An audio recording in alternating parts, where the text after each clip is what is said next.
मृत्यु का समय निकट आया तो पिता ने अपने एकमात्र पुत्र धर्मपाल को बुलाकर कहा, बेटा, मेरे पास धन संपत्ति नहीं है कि मैं तुम्हें विरासत में दूं, पर मैंने जीवन भर सच्चाई और प्रामाणिकता से काम किया है, तो मैं तुम्हें आशीर्वाद देता हूँ कि तुम जीवन में बहुत सुखी रहोगे और धूल को भी हाथ लगाओगे तो वहाँ सोना बन जाएगा। बेटे ने सिर झुकाकर पिताजी के पैर छुए। पिता ने सिर पर हाथ रखकर आशीर्वाद दिया और संतोष से अपने प्राण त्याग दिए। अब घर का खर्च बेटे धर्मपाल को संभालना था। उसने एक छोटी सी ठेला गाड़ी पर अपना व्यापार शुरू कर दिया। धीरे धीरे व्यापार बढ़ने लगा। एक छोटी सी दुकान ले ली। व्यापार और बढ़ा। अब नगर के संपन्न लोगों में उसकी गिनती होने लगी।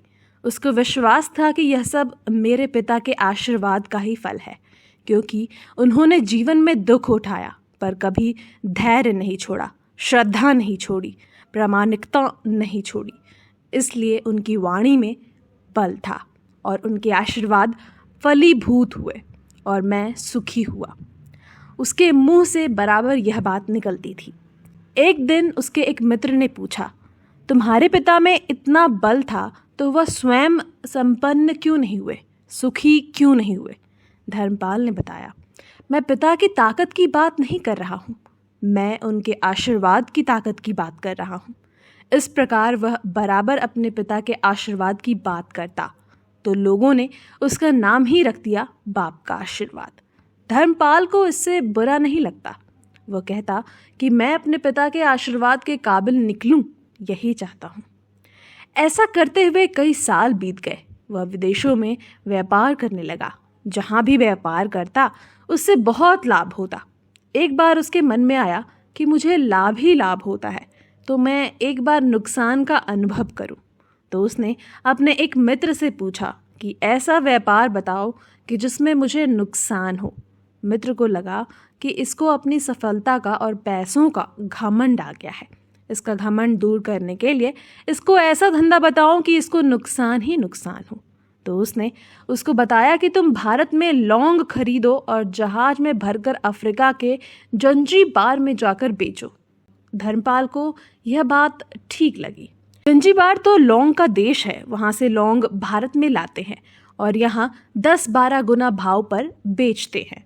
भारत में खरीद करके जंजीबार में बेचें तो साफ नुकसान सामने दिख रहा है। परंतु धर्मपाल ने तय किया कि मैं भारत में लौंग खरीदकर जंजीबार खुद लेकर जाऊंगा, देखूं कि पिता के आशीर्वाद कितना साथ देते हैं। नुकसान का अनुभव लेने के लिए उसने भारत में लौंग खरीदे और जहाज में भरकर खुद उनके साथ जंजीबार द्वीप पहुंचा।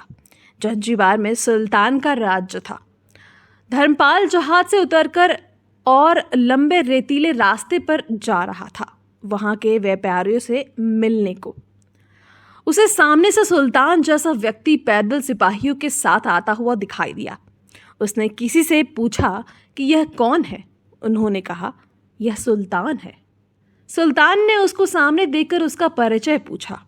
उसने कहा, मैं भारत के गुजरात के खंभात का व्यापारी हूँ और यहाँ पर व्यापार करने आया हूँ। सुल्तान ने उसको व्यापारी समझकर उसका आदर किया और उससे बात करने लगा।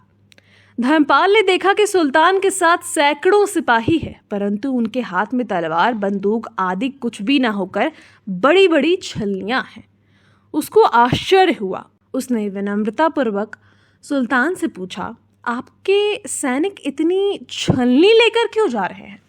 सुल्तान ने हंसकर कहा, बात यह है कि आज सवेरे मैं समुद्र तट पर घूमने आया था, तब मेरी उंगली में से एक अंगूठी यहाँ कहीं निकल कर गिर गई है।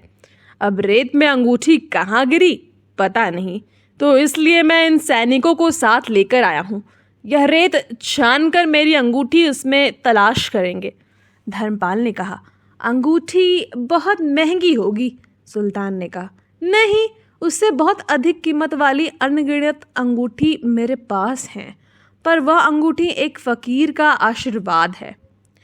मैं मानता हूँ कि मेरी सल्तनत इतनी मजबूत और सुखी उस फ़कीर के आशीर्वाद से है, इसलिए मेरे मन में उस अंगूठी का मूल्य सल्तनत से भी ज़्यादा है। इतना कहकर सुल्तान ने फिर पूछा, बोलो सेठ, आप क्या माल लेकर आया हो? धर्मपाल ने कहा, लौंग। सुल्तान के आश्चर्य का ठिकाना नहीं। यह तो लौंग का ही देश है सेठ, यहाँ लौंग बेचने आए हो? किसने आपको ऐसी सलाह दी? जरूर वह कोई आपका दुश्मन है। यहाँ तो 1 पैसे में मुट्ठी भर लौंग मिलते हैं। यहाँ लौंग को कौन खरीदेगा और तुम क्या कमाओगे? धर्मपाल ने कहा, मुझे यही देखना है कि यहाँ भी मुनाफा होता है या नहीं।